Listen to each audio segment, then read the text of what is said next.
encaminhou para a minha sala. E quando chegou lá, eu perguntei para aquele senhor: o que eu posso ajudar? Ele falou assim: olha, pastor, eu vim aqui para o senhor me ensinar uma oração poderosa.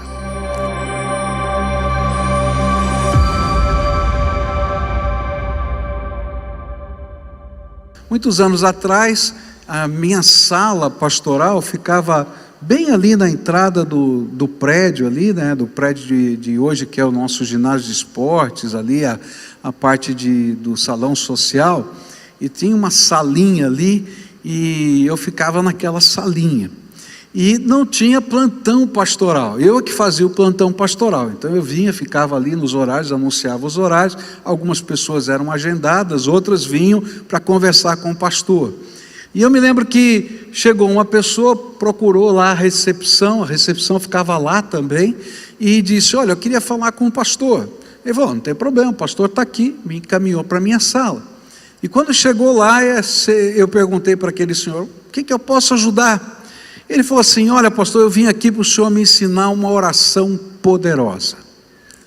E aí eu falei assim: não entendi, o que você quer dizer com isso? Sabe, pastor, eu estou vivendo uma situação muito complicada, estou endividado, enrolado, e eu preciso de uma oração poderosa. E eu falei: eu ainda não entendi, o que você quer dizer com oração poderosa? Ele disse assim: pastor, a gente vê no jornal, oração poderosa para isso, oração poderosa para aquilo, oração, me ensina uma dessas. E aí eu pude conversar com ele sobre o que significa orar, que o poder vem da graça de Deus em Cristo Jesus, que não está nas nossas palavras, mas está na nossa comunhão com o Senhor. E nesse contexto, eu olhei para esse texto que a gente vai estudar aqui e queria olhar para aquilo que Jesus vai ensinar nesse texto. E nesse texto nós vamos aprender através de dois contrastes que Jesus faz, qual é o tipo de oração que pode se tornar eficaz na nossa vida. E esse contraste, Jesus vai dizer o que não é oração eficaz aos olhos de Deus e como essa oração pode se tornar eficaz. Ele vai dizer: olha, não é eficaz a oração que você ora como um hipócrita. Então você vai olhar para quem está perto de você e vai dizer assim: não seja hipócrita na oração. Faz uma cara feia, faz favor. Agora você escuta do mesmo jeito, faz uma cara feia, não seja hipócrita na sua oração. E agora mais feia ainda: ô seu hipócrita. Não fala isso não. Fala isso não, depois eu vou levar branca aqui. Já levei lá no intervalo dos cultos. O segundo contraste que Jesus vai usar nesse texto que a gente vai ler daqui a pouquinho, é dizendo assim: não é eficaz a oração que o pagão faz, o jeito que ele ora, tá? Então você vai olhar para a pessoa e vai dizer assim: não ore como um pagão. Agora faz uma cara de assustado: não ore como um pagão. Vocês estão ruins de caras, hein? Pelo amor de Deus. Tá? Então tá bom. Então vamos ler o texto para a gente aprender aqui. Mateus 6, versículos 5, 6, 7 e 8, a palavra do Senhor diz assim: e quando vocês orarem, não sejam como os hipócritas.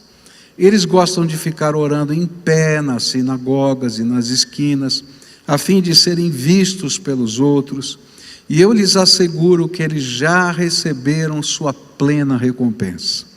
Mas quando você orar, vá para o seu quarto, feche a porta e ore a seu pai que está em secreto. E então seu pai que vê em secreto o recompensará. E quando orarem, não fiquem sempre repetindo a mesma coisa, como fazem os pagãos.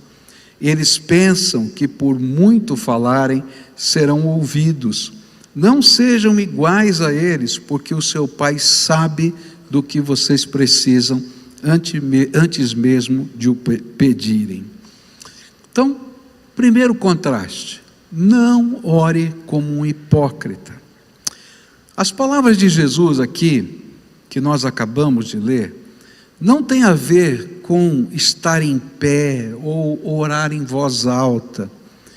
Porque Jesus mesmo orou em pé e em voz alta, especialmente quando da ressurreição de Lázaro, e em várias outras circunstâncias das Escrituras.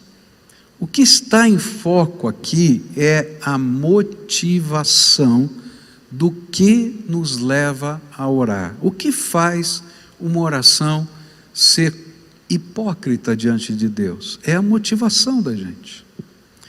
Quando ele cita aqui os escribas e fariseus em suas orações, ele estava mostrando a motivação hipócrita que os levava a orar. Eles não desejavam intimidade com Deus. Eles simplesmente queriam ser notados como pessoas espirituais e religiosamente destacadas das outras pessoas. Por isso esse tipo de oração não seria atendido pelo Pai, porque ela era hipócrita, não buscava Deus, buscava notoriedade, ser reconhecido como uma pessoa espiritual. Mas que tipo de motivação então Deus aceita? Porque o Senhor Jesus está condenando um tipo, mas está mostrando algumas coisas que são valiosas para a nossa vida de oração. Então a primeira coisa que ele vai mostrar é que a oração que Deus está buscando da gente é uma oração que revela a nosso desejo de ter intimidade com o Senhor. E ele vai colocar isso no formato, quando ele diz assim: vá para o seu quarto. Por quê? Porque o quarto é o lugar onde reservamos para a nossa intimidade. É no quarto que a gente troca de roupa e a gente fecha a porta do quarto, não é? É no quarto que a gente tem os momentos mais íntimos com uma pessoa amada. É no quarto que a gente se revela, se desnuda, vive a intimidade. E é essa ideia que o Senhor Jesus queria que a gente tivesse diante de nós. Por isso ele mandou que nós fôssemos para o quarto, pois a nossa motivação deveria ser um desejo ardente de experimentar no íntimo do ser a presença gloriosa do Senhor na nossa vida. Essa é a oração que Deus tem alegria de ouvir. Quando a gente deseja intimidade com o Senhor, a gente quer conhecê-lo profundamente. A gente não está fazendo isso para que as pessoas digam: olha como ele é espiritual, olha como ele é um bom crente. Não, ele está lá buscando a presença do Senhor com todo o ardor da sua alma.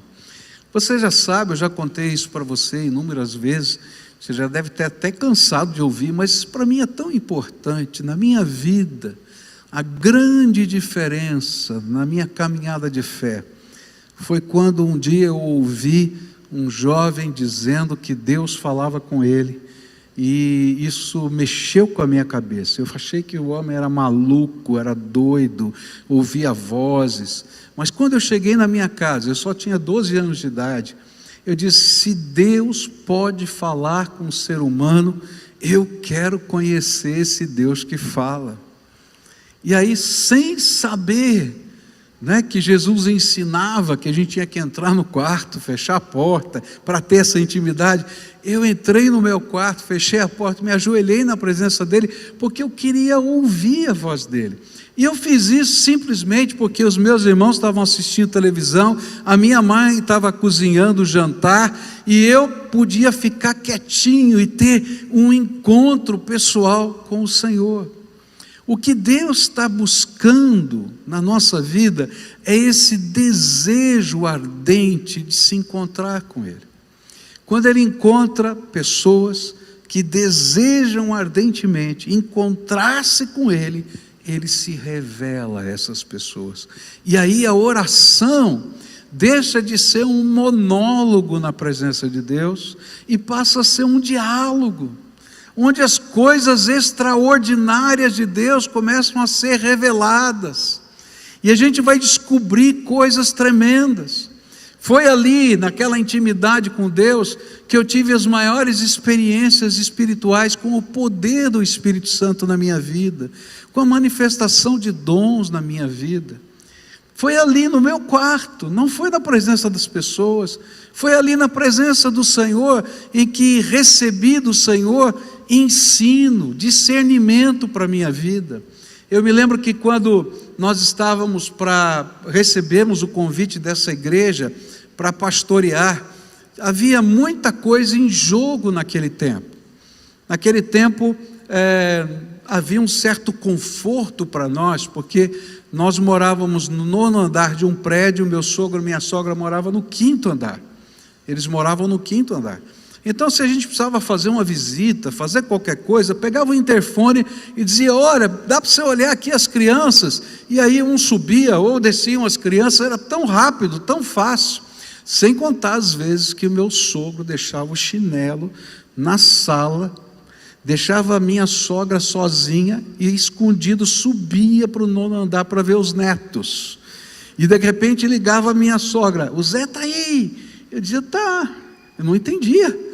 Ela dizia: fugiu daqui só para não brigar com ele, que toda hora ele sobe.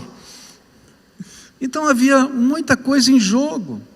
Eu estava naquela época fazendo um curso de psicologia e representava trancar, ou melhor, cancelar minha matrícula, porque eu estava no 1º ano do curso de psicologia.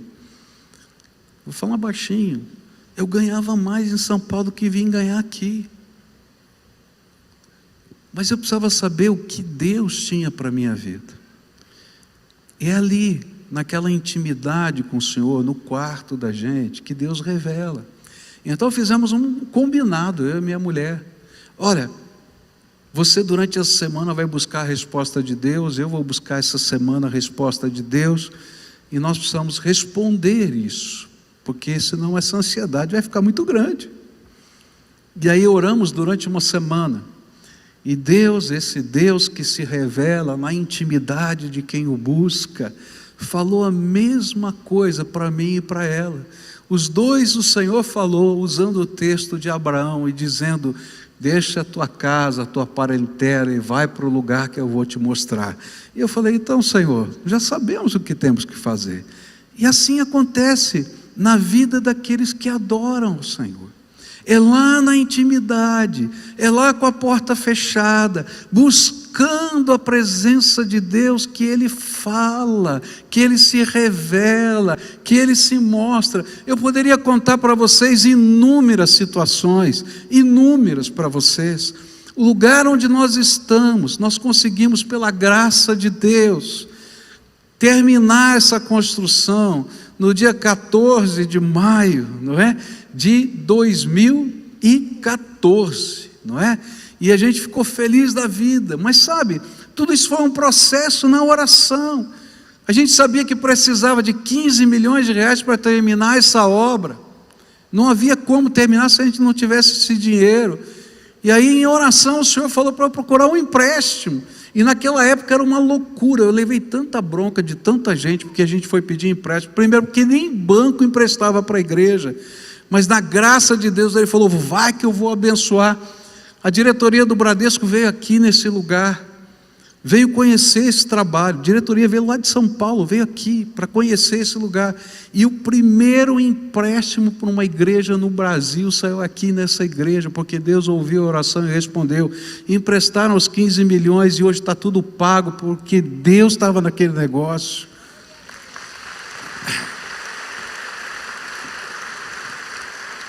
O que eu quero dizer para você é que lá na intimidade com Deus Ele se revela. E eu poderia continuar contando histórias para você, mas o mais importante não são as histórias, é o princípio. O princípio é: o Senhor está nos ensinando a orar. Ele diz: você quer me conhecer? Então faz da oração a busca de intimidade comigo. Marca um encontro com Jesus. Talvez o que eu mais fale aqui no final dos cultos, nos apelos, é isso: olha, você quer aprender alguma coisa de Deus? Marca um encontro com Jesus todo dia. Marca um encontro com Jesus todo dia. A hora e o lugar não importa. Ele fala do quarto, mas na minha vida já foi o meu quarto, na minha vida já foi o meu carro, porque às vezes quando as crianças eram pequenas, eu não conseguia ir no quarto, era uma bagunça tão grande, então eu descia para a minha garagem antes de ir para qualquer lugar, e lá dentro do carro, na garagem, eu fazia meu tempo de oração. O lugar não é o mais importante, o princípio é importante. Você quer conhecer o poder de Deus na tua vida? Tenha intimidade com o Senhor. Marque encontros com Ele todo dia e aprenda dEle. Você vai ver o seu poder, a sua vontade, e a glória do Senhor vai encher a sua vida. Eu tenho aprendido na minha vida que oração é o lado afetivo e experiencial da nossa fé. Com a Bíblia, eu entendo a palavra e creio nas promessas de Deus. Mas quando eu vou para a oração, eu vivo o amor de Deus comigo, e eu demonstro o meu amor por Ele, e aquilo que era uma fé objetiva, palpável nas Escrituras, se torna experiencial e afetiva quando eu estou na presença do Pai. Você quer aprender uma oração poderosa? Entra na presença do Senhor Jesus, fala com Ele, abre o seu coração para Ele, e olha só a promessa que Jesus faz em Lucas 11:13. Se vocês, apesar de serem maus, sabem dar boas coisas aos seus filhos, quanto mais o Pai que está nos céus dará o Espírito Santo a quem o pedir. É nessa busca da intimidade com o Senhor que nós somos revestidos pelo Espírito Santo, e o Espírito Santo transborda dentro do nosso coração. Você quer ser cheio do Espírito? É assim que começa.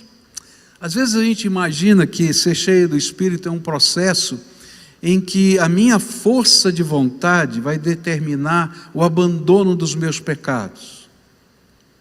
Mas você vai descobrir na tua vida que a sua força de vontade nunca te libertou de nenhum pecado, a vida inteira. Sabe, a santificação é um ato da graça de Deus, onde o Espírito Santo entra dentro de nós, derrama graça poderosa e transforma o nosso coração. É ali que a santificação acontece, na presença do Senhor. Eu sei o que tenho que fazer na palavra, mas o poder para fazer o que está na palavra vem do Espírito Santo, que age na minha vida nessa intimidade com o Senhor Jesus. Mas Jesus queria ensinar também que a oração não é apenas um ato de intimidade, mas é mais do que isso, é um ato de exclusividade. E ele vai dizer assim, fecha a porta. Não é só entrar no quarto, é fecha a porta. Tem que ter exclusividade. Quando eu casei, logo no comecinho de casamento, não é? A gente começou a ter uns probleminhas, eu e a Cleusa, não é?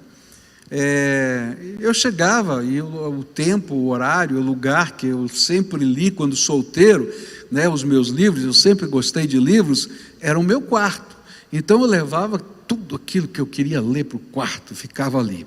E aí a Cleusa olhava para tudo aquilo, eu começava a ler, e ela não falava nada. Naquele tempo ela emburrava. Tem gente que emburra aqui? Sabe assim, fechava a cara. E eu olhava para ela, não entendia nada, tal. E homem é burro, não entende rápido assim não, sabe? Aí então um dia eu perdi a paciência, falei, o que é, mulher? Tá brava, o que está acontecendo? E o pior aqui, emburro, ainda diz, não aconteceu nada.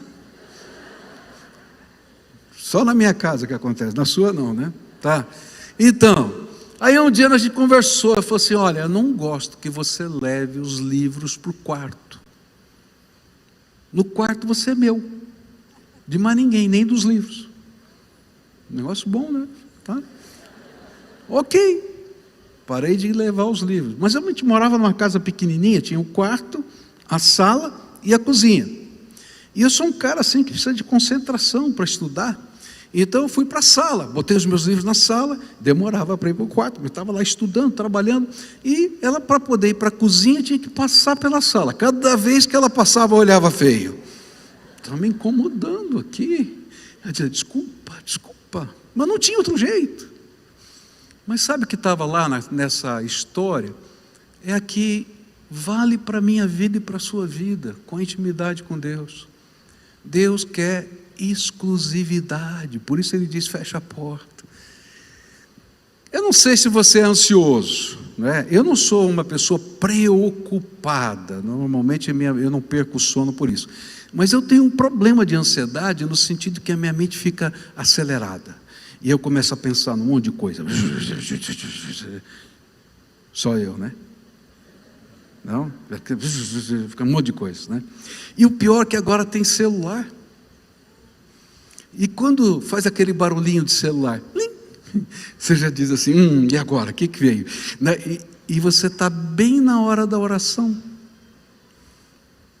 Aí fica aquela tentação, olho, não olho, olho, não olho, olho. Aí pronto, acabou. Aí você já responde, já faz, e a oração? Por isso que Jesus está falando de fechar a porta. Se você quer ter intimidade com Deus, tem que desligar o telefone.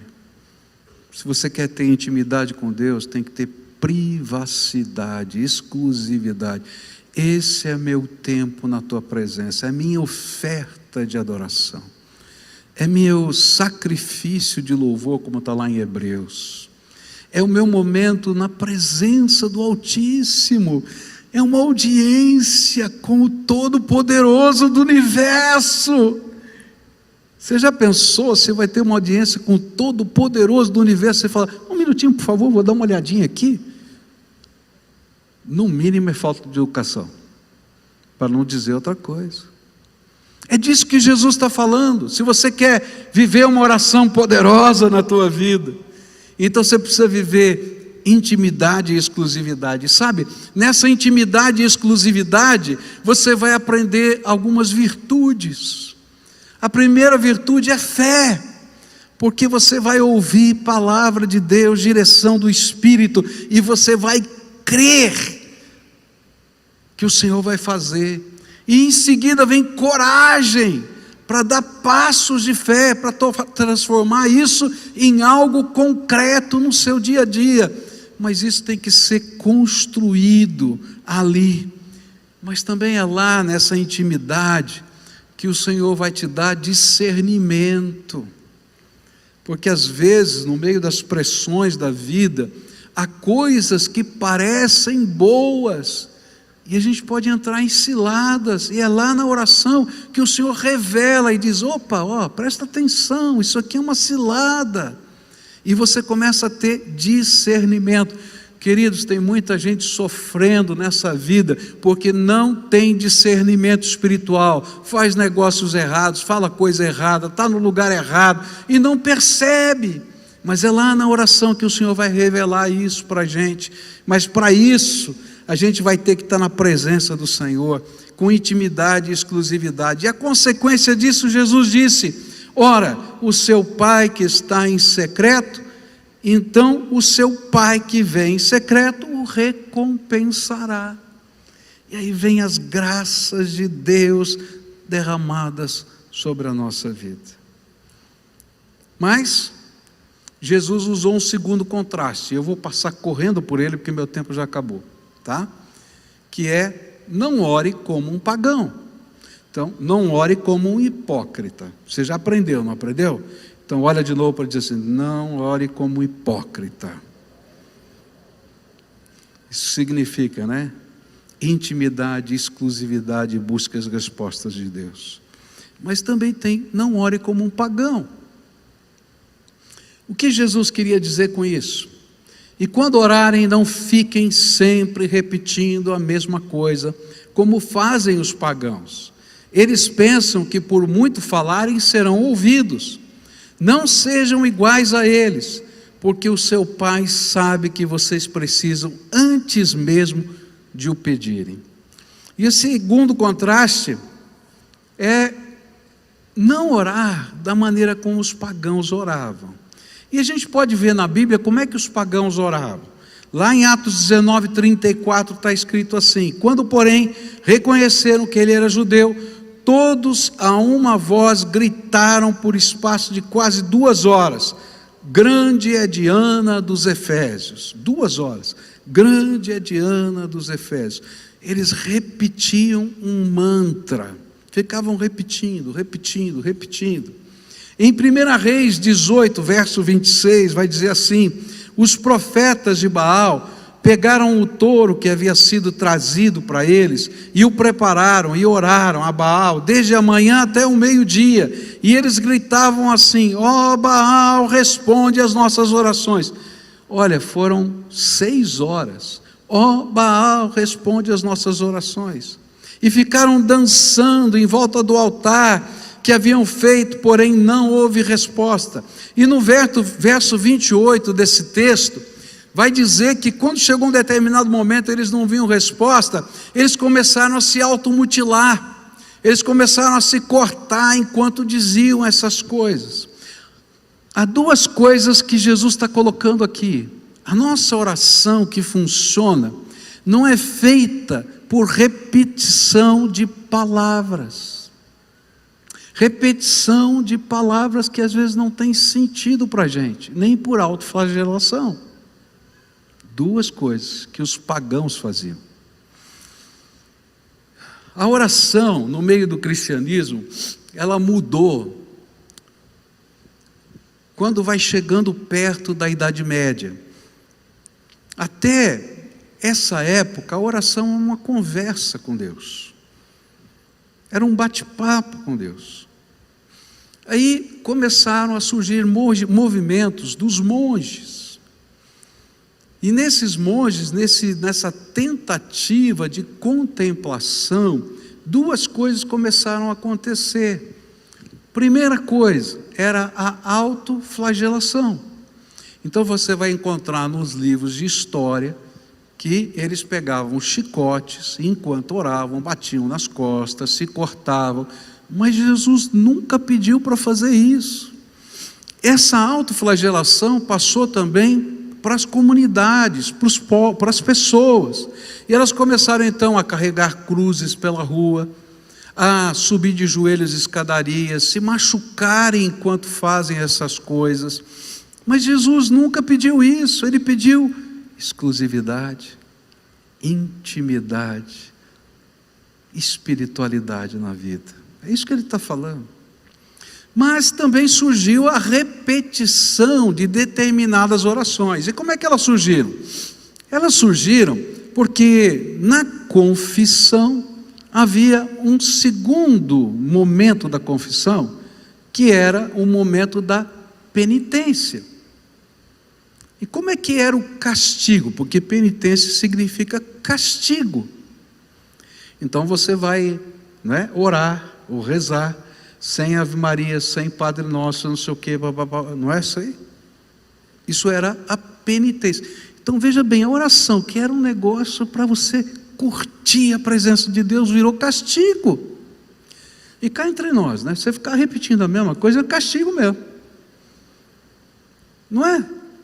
Porque não é isso que Deus está pedindo da gente. Ele está pedindo intimidade, Ele está pedindo para a gente conversar com Ele, para ter comunhão com Ele. É isso que Jesus está falando. Não copie o modelo do pagão. Esse era o modelo que os pagãos praticavam e que entrou para dentro da igreja. Se você olhar, por exemplo, os muçulmanos, até hoje, eles têm algo parecido com um texto que tem as contas, onde eles contam as orações. Esse era um modelo de vários povos. Mas não é isso que o Senhor está querendo. O Senhor está querendo intimidade com Ele. Eu me lembro da minha tia-avó, e a minha tia-avó tinha um jeito muito engraçado de lidar com as coisas, e ela trabalhava num comércio. Eu fui dormir na casa dela um dia, e fiquei atrás do balcão, vendo ela trabalhar, e chegou lá um negociante para vender uns produtos para ela, e fez uma pergunta sobre a oração. De fato, era uma mulher de oração. Ela explicou a respeito de oração, mas ele não entendia esse negócio de por que a oração era espontânea. Por que a gente falava do coração para Deus e não repetia determinadas palavras? E então, depois dela ter explicado, ela estava fechando o negócio dela, e ela disse assim: olha, você pode pegar esse cheque? Naquele tempo usava cheque, né? Agora é só Pix, então a gente não conhece mais, né?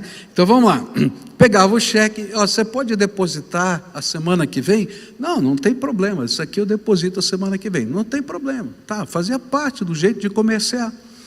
Mas ela continuou conversando, e por umas 20 vezes seguidas, ela disse para aquele senhor: por favor, olha, o senhor não esquece, hein?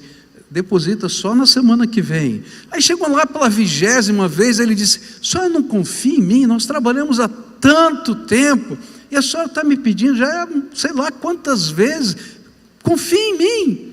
Aí ela olhou para ele e falou assim: você imagina o que Deus pensa de você quando você repete sempre a mesma coisa para Ele? Não tem sentido. Abre o teu coração. Mas às vezes nós evangélicos também falamos sim. Tem algumas palavras que você nem sabe o que significa, né? Tem gente que fala glória, mas não sabe o que é glória. Explica para mim o que é glória. Aleluia, alguns sabem, nem todos. Queridos, a gente tem que falar do coração, adoração a Deus. Por quê? Porque o que Jesus queria ensinar é que, diferentemente dos pagãos, nós precisamos viver espiritualidade ao invés de religiosidade. E lá em João 4, Jesus confirma isso dizendo: no entanto, está chegando a hora, e de fato já chegou, em que os verdadeiros adoradores adorarão o Pai em espírito e em verdade, e são estes os adoradores que o Pai procura. E nessa comunhão que Ele está ensinando para a gente, de intimidade, exclusividade, transparência, vai ser uma naturalidade. Eu vou confessar os meus pecados, porque o Espírito vai me constranger. Eu vou ter confiança, porque o Senhor está lá para me tratar. Ele é o Senhor da minha vida.